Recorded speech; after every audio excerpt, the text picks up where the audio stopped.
You're standing in a store, or more likely doom scrolling at 1 a.m., trying to figure out which smartwatch is actually worth buying. Because let's be real, there are so many options right now, and half the reviews out there are either outdated or clearly sponsored. It's exhausting.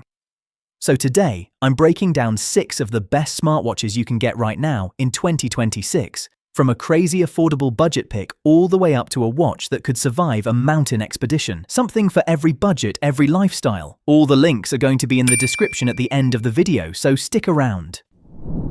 First up is the Apple Watch Series 11. And look, if you're on iPhone, this conversation doesn't really need a long intro. But let me tell you what's actually new, because it's more than just a spec bump. Apple dropped the Series 11 in September 2025, and the headline feature is something genuinely useful. Hypertension notifications. That means the watch can now flag signs of chronic high blood pressure over time, not just during a workout, but as a trend. Pair that with the new sleep score feature, ECG, blood oxygen, and sleep apnea detection, and you've got the most comprehensive health suite on any mainstream smartwatch. Battery life got bumped to 24 hours, or up to 38 hours in low power mode. And the display is now 2 times more scratch resistant than before. Oh, and 5G is finally here on the cellular model, so you can leave your phone behind and still stay fully connected. Here's the honest take though. If you're already on a Series 9 or 10, the upgrade isn't dramatic. But if you're on anything older, or you're new to Apple Watch, this is as good as it gets in the ecosystem. Coming up next is the Google Pixel Watch 4, and this one's got a really interesting story this year. Google kept the same signature dome design for the 4th year running, but underneath, it's a legitimately different watch. You've got a new Snapdragon W5 Gen 2 chipset, which makes everything smoother and snappier, plus the Actua 360 display, which is 10% larger and 50% brighter than the Pixel Watch 3, hitting up to 3000 nits. That's genuinely easy to read in direct sunlight.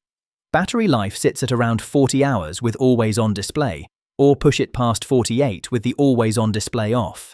But here's where it gets interesting. Gemini is built in, not Google Assistant anymore. Actual Gemini, on your wrist. Raise to Speak works naturally, and it genuinely handles reminders, quick answers, and context-aware tasks way better than what came before it. You also get dual-frequency GPS for more accurate route tracking, and the LTE models now come with satellite SOS, actual emergency messaging without your phone or cell coverage. One thing to keep in mind, heavy GPS and AI use together will chew through battery faster than you'd expect. But for everyday Android users who want a polished, smart, future-ready watch, the Pixel Watch 4 at $349 is hard to argue with.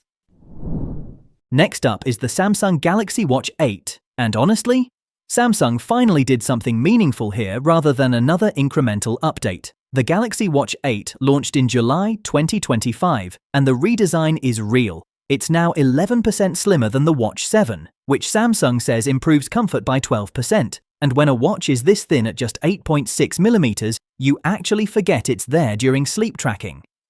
The display is a Super AMOLED panel capable of 3000 nits of brightness, which is excellent. It's running on the Exynos W1003 nanometer chip, with 2GB RAM and 32GB storage.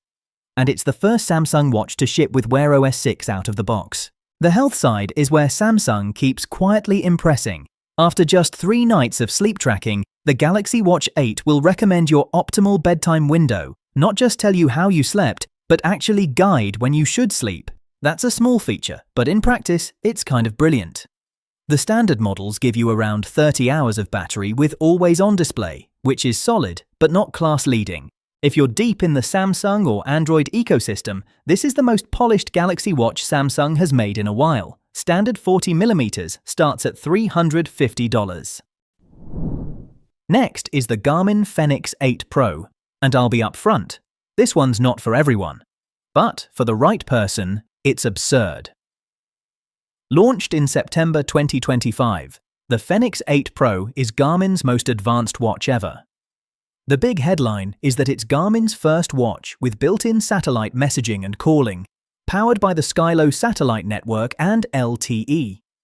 That means you can send texts, make calls, and trigger an SOS through the global Iridium satellite network without your phone, without cell coverage, from basically anywhere on Earth. The 47mm AMOLED version gives you up to 27 days in smartwatch mode, or around 8 days with always-on display. Go for the 51mm micro LED version, and that display pumps out a staggering 4,500 nits of brightness, the brightest display ever on a Garmin. On the fitness side, it borrows next-gen running metrics from the Forerunner 970. Things like running economy and step speed loss analysis. Combined with Garmin's already best-in-class training load, recovery, and race prediction tools, this is the most complete athlete's watch available. The catch? It starts at $1,199, and the satellite messaging requires a subscription on top of that. So yeah, this is a tool for serious outdoor athletes and adventurers, not your average gym goer. Coming up next, and this one is going to surprise a lot of people, the Amazfit Bip 6 is $79.99. I'll say that again, $80. And what you get for that price is genuinely wild. You've got a 1.97-inch AMOLED display hitting up to 2,000 nits of brightness. That's brighter than some premium watches. The Bip 6 runs 140+ sport modes, has built-in GPS with offline maps across 5 satellite systems, Bluetooth calling, heart rate, sleep tracking, stress monitoring, and up to 14 days of battery life, 26 days in battery saver mode. It's got Amazfit's BioTracker 6.0 sensor, the same sensor used in their more expensive models, plus the Zepp Coach AI feature, which actually creates and adjusts workout plans based on your data. And it comes in an aluminum alloy frame that looks honestly way more expensive than $80. Now, obviously, it's not replacing a Pixel Watch or Galaxy Watch in terms of smartwatch depth. App ecosystem is limited, there's no NFC, and this is more of a fitness-first device with smart features bolted on rather than the other way around. But for someone who just wants reliable tracking, a great screen, solid GPS, and battery that lasts 2 weeks without thinking, nothing else comes close at this price. Finally, and this is probably my favorite underdog pick in the whole video, the CMF Watch 3 Pro by nothing comes in at under $100, and it brings a 1.43-inch AMOLED display with always-on display support and 670 nits of brightness, surrounded by a premium metal frame that genuinely looks like it belongs on a much more expensive watch. It supports 131 sports modes, has a new 4-channel heart rate sensor for better accuracy across skin tones and workout intensities, and now includes dual-band L1 plus L5 GPS, a first for the Watch Pro series. Battery is rated at 13 days typical use, or 10 days with heavier use, all from a 350 mAh cell. You also get AI-powered running guidance with real-time coaching and personalized recovery tips, sleep tracking, stress monitoring, and the refined Nothing X app, which is clean, minimal, and actually enjoyable to use. The watch faces? Genuinely some of the best-looking options at this price point. The only thing worth noting is that the Nothing X app was still ironing out some bugs at launch, though that's been improving with updates. If you want a stylish, smart, capable watch without breaking the bank, the CMF Watch 3 Pro is one of the best value smartwatches available right now.